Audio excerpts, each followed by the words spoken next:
Welcome back, everyone. My name is Adam. I have Rusmin, Victor. Hello. Hi, everyone. And once again, our very special guest, AK71. He is here. Welcome. Hello, everybody. All right. I'm back. So, for those who don't know, AK, he is in disguise because he is a very private individual. And he is the author of a Singaporean stocks investor. It's a long time blog. Has been, how long has it been again? More than 15 years. 15 years. Coming to 16 years. Yeah, so if you've been in the Singaporean financial, personal finance scene and everything like that, his blog has been around for a long time. And you are well known for being a dividend investor and generating six figures in passive income every single year. Yeah, so for those who don't know, all right. You also have a YouTube channel, AK71SG, is that correct? Yes. So do check him out if you want to look at his face, or not, you can't see his face. Yep. And he talks more about dividends and investing. So today we want to bring you back. So the last time you were here, it was about 7 months ago, last year. And just want to have a quick catch up with you. And because, you're very active with your portfolio. You make movements, and there's lots of things have been happening. A lot of us have been talking about Trump, tariffs, interest rates, recession, and all that stuff. And we wanted to pick your brains about what your views about all these things are and how that could affect your portfolio. And maybe we could all learn something from that. All right. So why don't we just do a quick catch up? How have you been the last 7 months? But before we catch up, I must say, you flatter me too much already lah. Now my head's swelling. But I to be honest, I've been less active. Okay. Than in many, compared to many years ago, I've become less active lah. And I tell people my portfolio is more or less on autopilot now.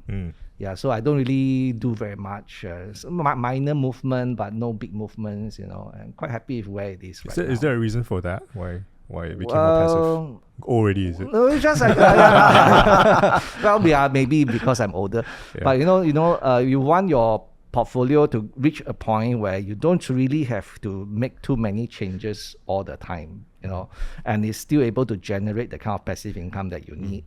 And that's when you can kind of leave it alone and then live your life. And in a way, it's a blessing because, I said so many things have been happening at home. Then it really needs time to go down and bring my dad to the hospitals and stuff like this. And then, if I'm still employed, I have a job and I need the job at 9 to 5, and it'll be very difficult.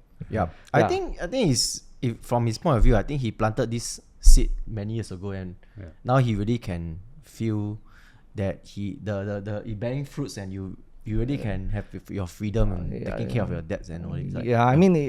The portfolio started to bear fruits many years ago, but now I think the tree is mature.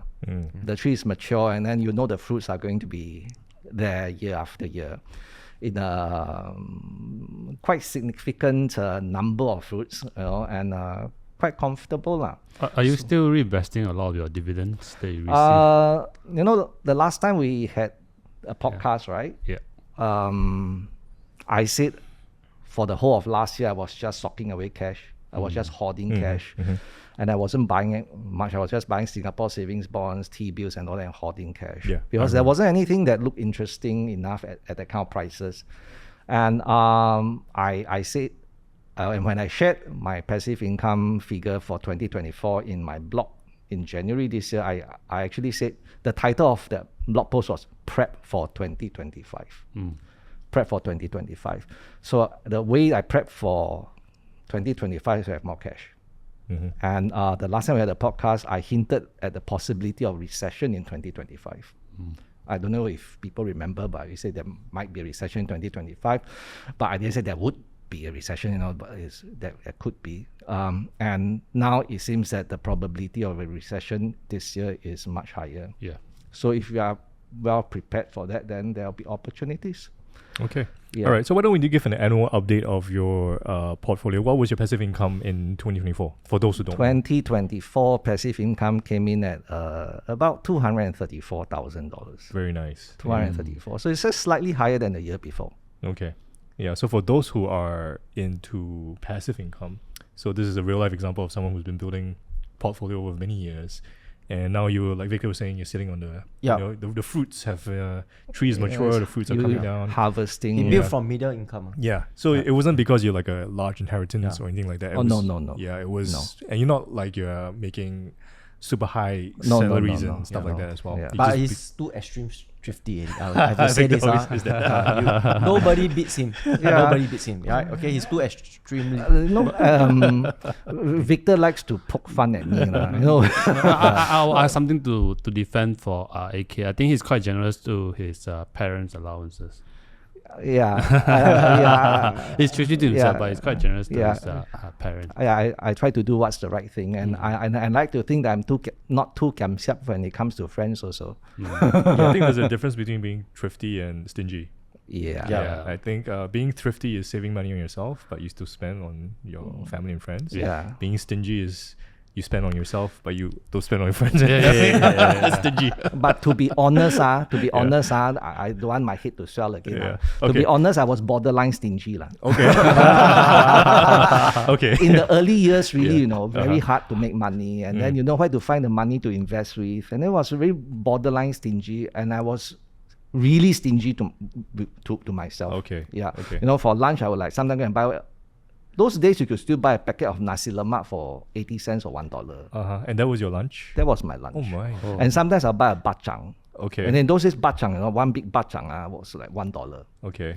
Yeah, so, and that would be lunch, Wow. And sometimes it's like chi chong fan, Okay. Yeah, that kind of stuff. So that was really, Would you recommend someone do that sort of? In those days, I think it was very easy because, I blog about how I gave myself $300 a month to spend, pocket money. And that's it. It's so like it's at $10 a day. That's like a student in school, yeah? No, student in school, $10 was a lot in those days. I mean, in those days, if you're a student, right? I remember in primary school, my mom gave me 10 cents a day. What? 10 cents? Primary school was like a long time ago. I know, but still. 10 cents a day. Then when I was How in can you buy with secondary 10 cents, man? secondary school, my He mom just gave me. reflects his age.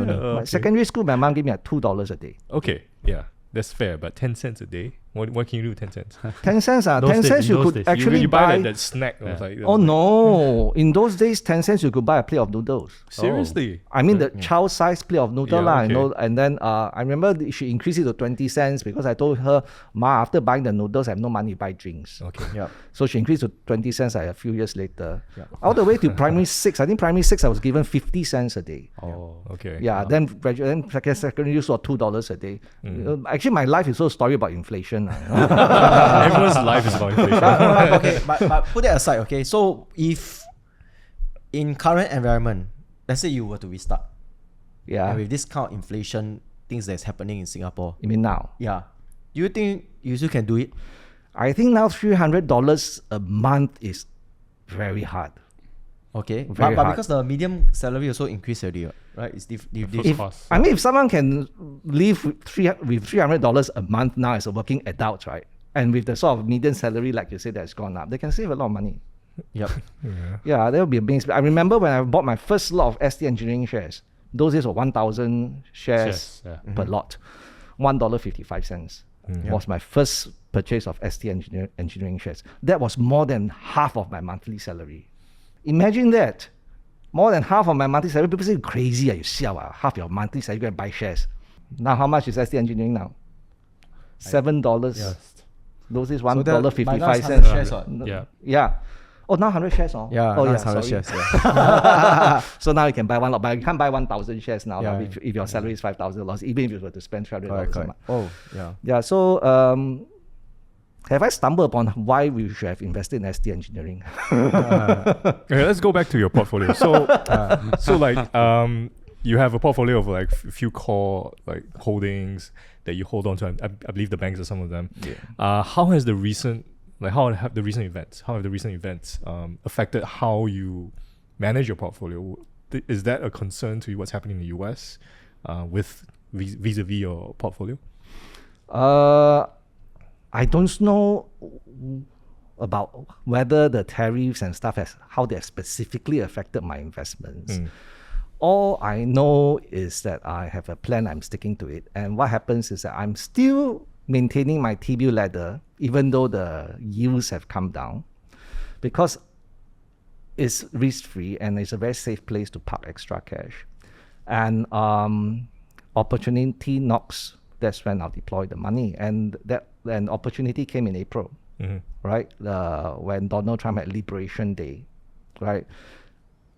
I think the only person was liberated was him, the rest of us got shackled, right? Yeah, all the effects of tariffs and all that we have to be that we have to bear with. So in terms of portfolio, what I did was I bought more shares. Okay. What you buy? I bought more OCBC shares when it went under $15 a share. And Victor is going to be very happy. I bought more Alibaba shares. Yeah, I bought more Alibaba shares. Before when that, the you price came sold some down. Alibaba shares. In February, I sold some because the Just give a context. He bought $80 something, right? about 80 Hong Kong dollars per share was in December last But year. when the thing suddenly spiked, he sold at 120. He cleared a portion of it at 120, I think. more than $120 per share. Yeah, then when it came back down, you buy again, right? Recently. And then after selling at more than $120, I mean 120 something, it went to 140. Okay, the question I said, is... why sell 120? The question is, why do you sell at that point of time? Well, because I figured that if I were to sell a portion of it, I would have a bigger margin of safety for my remaining shares. Okay, is it because of technicals or something that you sell, or because it's a sudden spike? You're very smart, you asked this question. Yeah. Yes, $120 was resistance. Oh, okay. Yeah, so looking at, but of course, when do technical analysis, it tells you where the resistance level is. It doesn't tell you whether you break or whether you hold. Yep. So I sold some. Then I have a reader who actually posted a comment in my YouTube channel. I say, why you sell only half, you never sell 100%? I say, what if the price should go up higher? Yeah. I say, oh yeah, and really the price went up higher, but I didn't sell the rest. I didn't expect this Liberation Day from Donald Trump. Yep. But it's a blessing in disguise. I came back down, so I had the chance to increase my exposure. At what price? So when it went down to 110, I bought. So that's the support. It went down to $100, I bought. Yeah. The technical supports every $10. Okay, so now what happens is now is actually, if you look at simple moving averages, the 50 days moving average now is providing resistance. It's about $124. By the time this video goes out, I don't know. But you see the 100 days moving average and the 200 days moving average, they are still rising. So there is long-term support. So what happens is, even though I've bought this whole week, I've been buying, there's a chance that it might come back down because the 50 days moving average now is resistance. It has to break that $124 mark. If it doesn't, it might come back down. If it comes back down, then we could see it going back down to the 100 days and 200 days. And the 200 days now is approximately 100 Hong Kong dollars per share. Okay. Yeah. So if I were to buy a lot more, that means I dismantle my T-bill ladder and just chuck everything inside. Okay, is technical analysis something that you do for all your stocks, or is it just for Alibaba? In this case? I used to do it for all my stocks. Okay. So is there a reason why you apply for just Alibaba at this point? Because Alibaba very volatile. Oh, okay. Yeah. So you don't base your decisions for Alibaba on valuations? Oh no, I do. But you use the technical to time your entry. Yeah. So it entry. completes the picture. Okay. I do, and ever since Victor told me about Alibaba, right, and he was giving me his little ideas about Alibaba. This was last year, right? Yep. Yeah. I've been doing more research into Alibaba, and it's like going down a rabbit hole. The more I read about Alibaba and what they're doing, I mean, it's not just their numbers and their fundamentals, their ratios, right?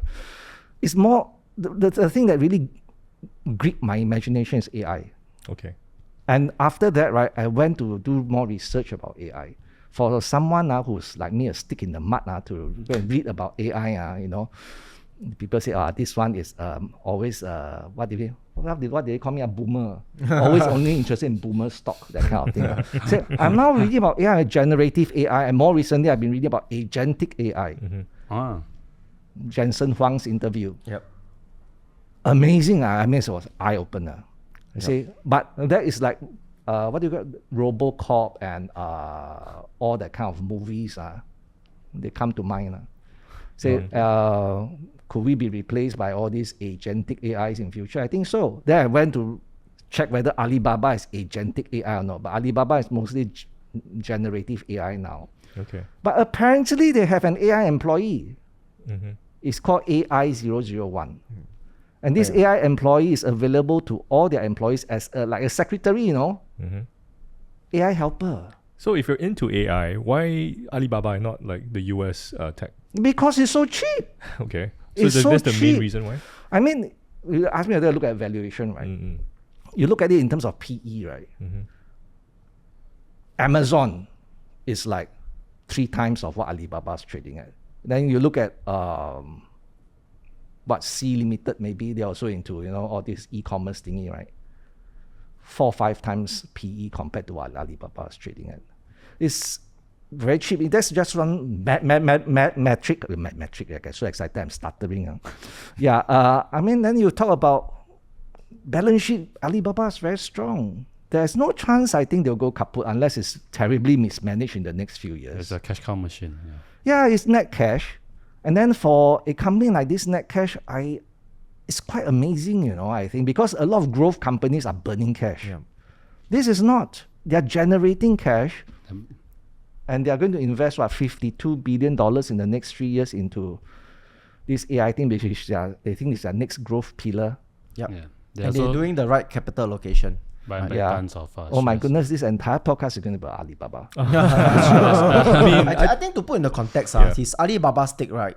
I mean, if you've known AK for very long, right, he always talk about pyramids, right? Yeah. And the top of part is like speculation. To him, his Alibaba is just at the top, the speculation part. So that's why it's a small percentage. There's a change. There's a change. there's a change, is it? There's a change. That was what I thought last time because okay. So your view changed already. Yes. Okay. So now which part? I have this asset allocation pyramid which works for income investors. Okay. I must say it works for income investors because a lot of it's cash. Yeah. There are a lot of it's investment for income. Then there's a smaller section where it's investment for income and growth. And a smaller section investment for growth. And there's a very tiny portion for speculation. Right? So I used to think Alibaba would fit into that small little triangle on top, the tip of the pyramid. Because there are risks, unquantifiable risks, which is, I say, policy risks. But please, law, they say policy risk in China uninvestable. Now US also policy risk. Right? Yeah, that's true. You don't know when Donald Trump flip the ship or tariffs, flip the ship 90-day pause. You don't know what he's going to do next. I can't imagine a democratic system working like this, but there it is in front of us. Yep. Right, the American, the mother of democracy. Yep. The mother has gone insane. But but when I look at Alibaba now, after all this research that I've done, right? So I say, please policy risk out the window, in the sense that the whole world has policy risk. So if you discount that policy risk, Alibaba is no longer that small little tip of the pyramid speculative. It has gone down. It can take a bigger chunk of my portfolio now because now it includes growth. Wow, I didn't know you changed your thinking now already. Growth. I must have spent my time convincing you for a long time. He's being pragmatic. All you did was you plant a seed. You planted a seed. The rest, the watering and the fertilizing and everything, I did myself. Okay, So now Alibaba, I think they are going to grow very big. And Jensen Huang himself said that the AI market in China in the next 2 or 3 years is going to be worth billions and billions. So he was saying like $50 billion or something. And when you look at an industry, you must listen to the industry leader. And I think NVIDIA is the industry leader when it comes to this. He has a bird's eye view of such things. And he's the one who talked about agentic AI, and that's when I found out about it. And so if you think Alibaba is going to grow, then of course it can form a bigger part of your portfolio. And in a recent video, I said, maybe now instead of 3% of my portfolio, I can think about 5 to 10% of my portfolio. So your Alibaba is the SDR or is it the Hong Kong one? Singapore Depository Receipt. Okay. So I can nibble. Yeah. So I can nibble, buy a bit. So there's a very low risk of delisting of SDR. ADR is I think Singapore's not America. Yeah. Singapore's not America. I think Singapore will maintain a very open economy, and we are very welcoming, and shooting anyone in is like shooting ourselves in the foot. Yeah. Okay, so you went with the SDR because it's just a lot simpler for you to like just invest in that way. Yeah, of course. rather It than just goes in my go to Hong CDP Kong. account. Yeah. So you Yeah. like that? Yeah. It's easy. Yeah. So for those who don't know, you can actually buy China stocks. Yep. Some. Some of them through Singapore Exchange. SGX. Yeah, through the SDR, which is a great way to get access to that. if you just have a local brokerage account. All right, so this is Alibaba, so no recommendation to buy or sell anything regarding company, because AK, you're bullish about the company and its outlook, but you did a lot of research to get to this point, right? To To be quite transparent, Yeah. it's only about 2% of my portfolio at the moment. So for those who are listening to this and say, oh man, Alibaba is the best, it's only 2% of your portfolio. Yeah, don't chong and everything, including the And kitchen you sink. can do your research as well, whether you're convinced by its story.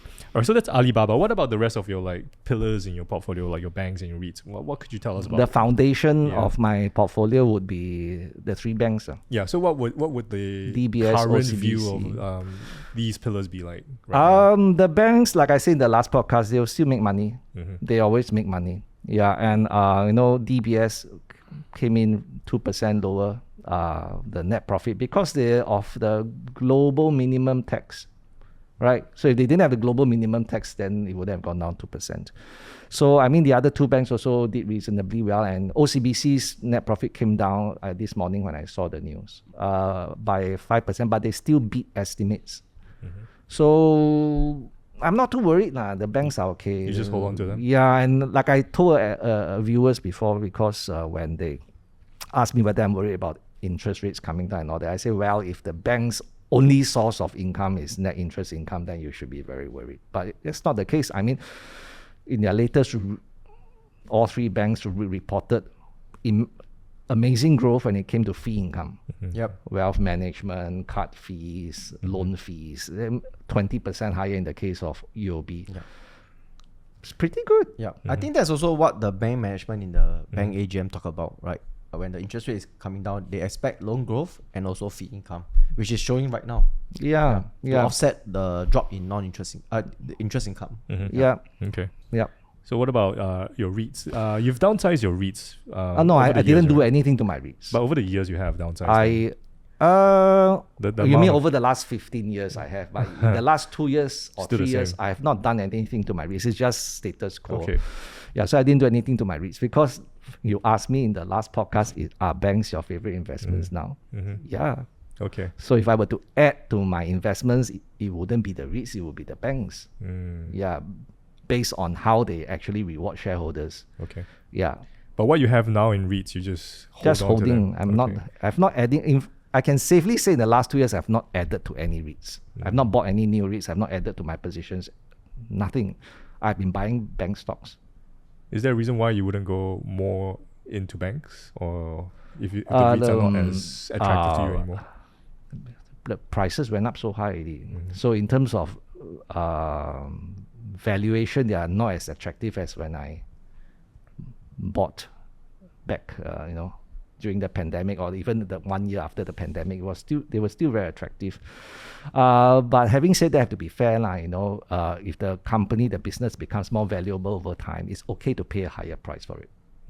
Right. So the last time I bought more DBS shares were 32.80 or 31.80 per share. I can't exactly remember. That was more than a year ago. That was before the bonus issue, before they announced it. And UOB, I bought more at $26 per share, about the same time. Then OCBC, most recent was during last April at under $15 per share, because I thought it was provided the best value for money. Yeah, but nibble, not big bites. Because what happens is the buzzword now is uncertainty. Everyone says, oh, there's uncertainty. And then companies are not providing guidance anymore, no earnings guidance, because they don't know what's going to happen. They say they don't know what the economy is going to do. Actually, more accurately, you don't know what Donald Trump is going to do, right? So there's a lot of uncertainty now. So it's not as if I had a crystal ball when we had our last podcast. When I said, Oh, you had a crystal ball in the last podcast. No, it's not as if I had a crystal ball in the last podcast. Yeah, okay. I said I was hoarding cash. Because we might have a recession this year, and I was lucky. Yeah, but just instinct like the pure dumb luck. Okay. So it seems like you're focused on Alibaba and the banks at this point. This is like Correct. a few of the counters that you have that you would move in and out. Is there any Move in, never out. never out? Oh no, Alibaba. A bit Yeah, out. exactly. Yeah, okay. So are there any other stocks that you're looking at that's on your radar at this point, or is it just like this? This is all you look at? Well, I only look at what's in my portfolio because I don't really have the time or the inclination to look at stuff that's not in my portfolio. Okay. The only addition in the last couple of years was Alibaba, everything else just old friends to me. So I've also been looking at possibly adding to Wilmar. Wilmar. Okay. Wilmar International, let's say Okay. $3. I think I might want to buy more. Okay, but why Wilmar?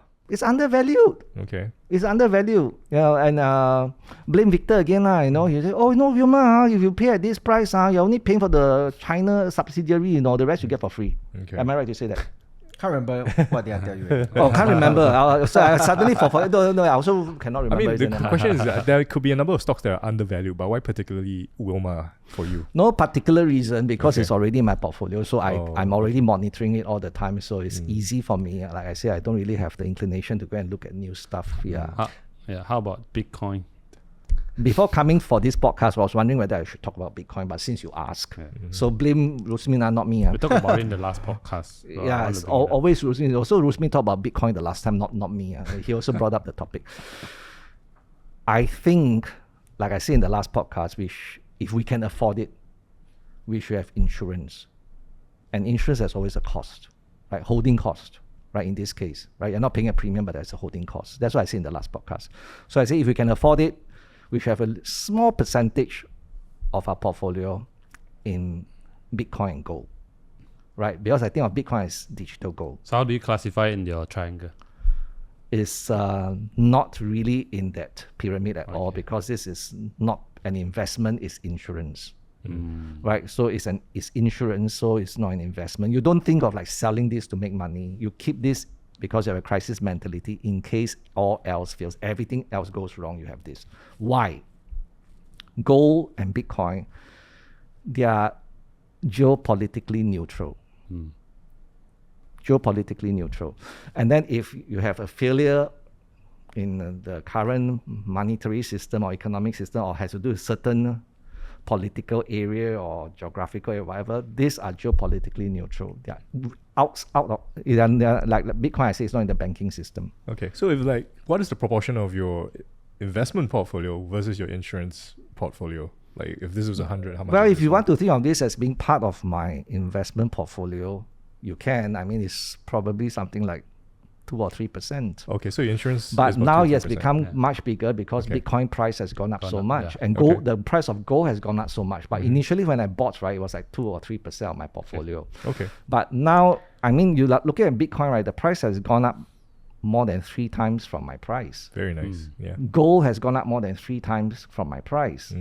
So because of that, naturally they have become a bigger percentage of my portfolio, not because I've injected more money. And if you look at Bitcoin, right, because now there is this, thanks to Donald Trump's Liberation Day, people also got liberated from the US stock market. Okay. And there's a lot of sell America sentiment going on. So yeah, sell America, and you can see the fund flowing out of America and into other countries, into other asset classes, right? So because people have lost confidence in the US. Yep. It says American exceptionalism, right? And there's an expert saying now we are merely exceptional, we are no longer that exceptional, so not very exceptional. So in the past, it's like more than 2/3 of the investment capital in the world would go into the US market. That's what pushed the multiples up so much. Then people say, oh, the US market very expensive, how can this or P ratio be sustained? It's because so much money keeps pouring into the US, so it just went way ahead of fundamentals. And now the US market is still expensive if you compare to China. In fact, if you compare to Singapore, it's still expensive in terms of multiples. But when you have so much money going in, right, that's why I think Buffett and Munger actually warned about everyone kept putting money into the S&P index, and then they don't buy anything else, they just buy the index because it just keep pushing up everything. All the prices go up, the multiples go up because the fundamentals are not able to keep up. I think it's a very interesting observation because I also observed the same thing. I mean, recently we have been doing public webinars for the public, the general public of our subscribers. So the question I'm getting now is, right, should I go, is it too late to go to the China market right now, the Hong Kong market or the Singapore market right now? This is what I'm getting. But it's very interesting because 2 years back, right, China is uninvestable. Singapore market is too slow. Right? And US is the way to go. But just within 2 years, the whole narrative flip, man. Every single question is people trying to get, should I get out of the US right now? Is Hong Kong still attractive and all this? It's really, I've really think like investing is really emotions. People are really just switching like that so easily. And it's not really emotions, because now people are catching up to the reality. Yeah. They found, oh, it's such a silly thing to just keep pouring money into one index. You know, many financial influencers say don't have to do anything, just buy the index in America. So I say, and then some of my viewers and readers also ask me the same question. Wow, you do so much work. Why don't you just buy the S&P? You know, the last 10 years, went up so much. Well, you do so much work, only like this. Wow, you're very stupid. You know, that kind of stuff. Then I say, you're looking at the price. You're not looking at valuation. You see the prices going up. Past performance. All you see is prices going up. Then what about the ratios and stuff? Are you looking at that? No. You just see prices going up. I say, wow, that one very good. Prices going up. Just buy, keep going up, and then no problem. Things don't just go up in a straight line. Yeah, so if you look at valuation, then you realize where the value is. The problem with value investing is, of course, you can buy something that's undervalued, but you don't know whether the value will be unlocked or whether it will be realized or not. It can take a long time. But I think for the true value investor, right, that's when the opportunity is the best. Well, no one's interested. I buy because I know the value. I did valuation for that. I think this is a good value. I buy. Yeah, I got a question for you. So since valuation is such a big thing for stocks, right? How do you value Bitcoin and gold? Because it's a very different kind of asset. There's no, and you got in a good price. Like you went in and went up 3 times for Bitcoin, went up 3 times for gold. How did you know to get in at that value? You know, I didn't know. Yeah. So how did you make that decision? Because I wasn't thinking as an investor back then. Okay. I mean, you look at gold and Bitcoin, you don't think of them as investment. Yeah. So you don't have an investor. You cannot have an investor mentality when you look at Bitcoin and gold. Yep. Otherwise, you never buy them. Right. Yeah. Right. Charlie Munger says rat poison. So what went through your thought process into like getting at that time at that price? Yeah, Charlie Munger says it's rat poison. Warren Buffett says it's a lump of gold. It's just nice and you can take it out and then you caress it sometime and you put it back in the safe. No, like I said before, you know, it's a crisis mentality. If things should go very wrong and the only thing that will have value, it's not all the paper currency that countries can print. So you'll buy that at any price? That you feel you have that crisis decision, like, oh, I need to get some gold today. Back at that time, back then, right? Back then, was it global financial crisis? Was it that long ago? It could have been global financial crisis. I can't remember. Maybe there was some crisis. Okay. Then I thought maybe I should be buying some gold. Okay. Because I remember, I told you my grandparents telling me stories about how they had to run away from China and all that wartime, turbulent times. And I say they had to buy their way out with gold, you know. Bribery, basically, you know, this one. And then things get done easily. So I said, maybe I should get some gold. What if things should go wrong? And then at that time, there was already a lot of talk about the problem with fiat currencies, right? Printing money. Yeah. Fiat currencies and how it could be abused. And this started in 1971, right, when they moved away from the gold standard in the I got US. it. But how did you make the decision to like buy it at that point? I just said, maybe I should buy now. Okay, so that was it. That was just what went through your mind. That was it. I said, maybe I should buy now. And I wasn't like waiting for the gold price to dip. So no technical analysis. I said I should buy some now. So I went and bought gold. Okay, so that was just the decision process. And after that, Warren Buffett was right. Wow, so nice, so shiny, so beautiful. So I went and bought more. Okay. Bought, and I think enough because it filled up one small box already. I said, I think enough Okay. So then I stopped All right. So I think I wanted to highlight a good point that you brought up, that you have only been focusing on the stocks within your portfolio over the last how many years, and you don't feel a reason to like go out of that, except for Alibaba recently. Yeah. And I think that's a good point that people who are watching this and can learn from that you don't really need like a massive so many stocks to be successful at your portfolio, because the more time you spend with these amount, like you say, your old friends, the more familiar you are with them, you know how to like value them when they go up and down, you know when to get in and out. You understand the business model and everything. Instead of always trying to find the next big thing, Don't have to. you don't have to. So that's what you've been doing over the last 20 over years. No lah. In the beginning, no. I Okay. mean, in the beginning, I in my early days, I blog about how I was a know-nothing investor. But once you settled on the style, that was it. Then you just focus on these buttons. Correct. Yeah. So then during the global financial crisis, I decided REITs they were the way to go, and then I went big into REITs. Then later on, I started moving away from REITs and went to the banks. I mean, they're big themes. Okay. Big themes. So if you stick to the big themes, right, and if you have done your research and you know this is the right move, then you just go all in. Yeah, go all in as not like 100%. Yeah. It's just, you just focus Yeah. focus on that theme. Yeah. lah, And you so know? the theme now is AI for you, the new theme. Would you say so? Starting to. Early days. Early days, yeah. Early days. But it's like from REITs to like banks and now potentially I will AI. never move away from REITs and banks totally. Got it. So yeah. the AI now is like, let's say 2+% of my portfolio. I want to grow it maybe 5%, 10% eventually. Okay. Yeah, but as a retiree, I don't have that much spare cash. Okay. But I think he's very focused. Yeah. Right? But a lot of people who start investing, they will do this style, they will do this style, they will do this style. They will keep changing around. Then they get confused. Right? But since I think the time, I know you lost money on trading. No, I made money. He made money. I think, no, sorry. That was, I mean, initially when you do investing, when you're still learning, you lost some money. I remember. You Oh, told me. of course. Then he went back to learn and he focused on dividend. Then after that, and did trading, right? You don't make my head swell again. Okay. To be very honest, Yeah. losing money, not just in my early days. Yeah. Throughout my career as an investor, I've lost money. Yeah. Right. No such thing as you only lose money in your early days and later on you always make money. Even Warren Buffett in his old age, he was still losing money in some of his investments. Yeah, it's just that your winners are more than your losers. Oh That's yes. Like what Peter Lynch says, in this business, you can't be right all the time. If you're right at least 6 times out of 10 times, you're good. Yeah. So I'm not saying I'm better than Peter Lynch or anyone. I think I've been right at least 7 or 7.5 times out of 10 times. So and when I'm right, they're big. And when I'm wrong, they are relatively small. But there were a couple of times when I was wrong, when I was wrong, and they were quite big. But I could absorb it, like I say, those positions shouldn't be more than my annual passive income. So my annual passive income can cover them fine. Okay. I guess for someone who is still working, if their active income can cover their losses, would that make the same kind of like